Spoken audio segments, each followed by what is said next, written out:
বন্ধুরা মাছ ভাজা হয়ে গেছে, ভেটকি মাছে কাটা পড়লাম। এই যে মাছ ভাজা হয়ে গেল, নামিয়ে নিচ্ছি। এবার মশলাটা করব।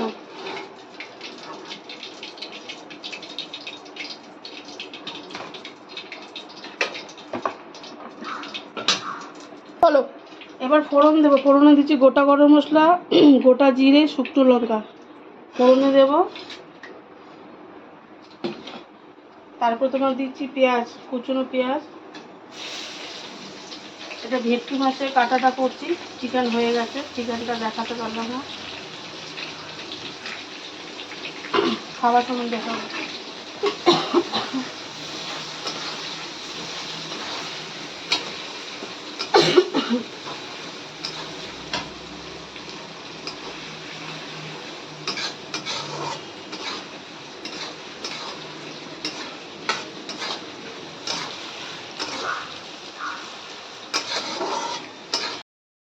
টমেটো দিচ্ছি বন্ধুরা, টমেটো দিচ্ছি, টমেটো দিয়ে একটু কষাচ্ছি। তারপরে আদা বাটা, রসুন বাটা, কাঁচা লঙ্কা বাটা দেবো।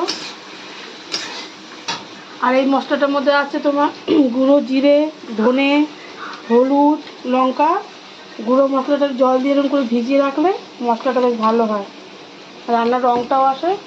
মশলাটাও একটু ভিজে যায়, গুঁড়ো মশলাগুলো। গুঁড়ো মশলাটা রান্না করলে আমি এবার ভিজিয়ে রাখি, একটু বাটিতে জলের মধ্যে একটু ভিজিয়ে রেখেছি। এইগুলো একটু মশলাটা কষা।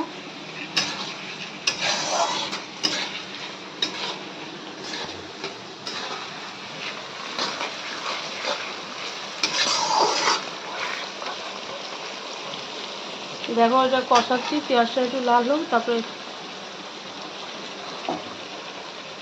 এটা আদা বাটা, রসুন বাটা, কাঁচা লঙ্কা বাটা দিয়ে দিলাম বন্ধুরা। এটা দিয়ে কষাই আগে, তারপরে বাদ বাকি মশলাগুলো দেবো।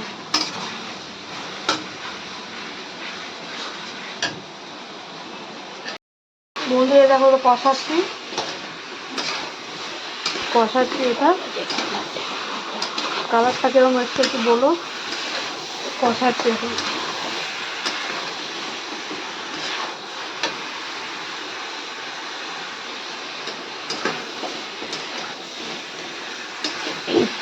এই রান্নাটা অনেকে ঘরে যাবে, এক বান্ধবী খেতে চেয়েছে, তাকে পাঠাবো। কালকে আমার ছোটো বোনের বাড়িতে যাবে, রেখে দেবো এটা একটু ফ্রিজে, আমরা খাবো।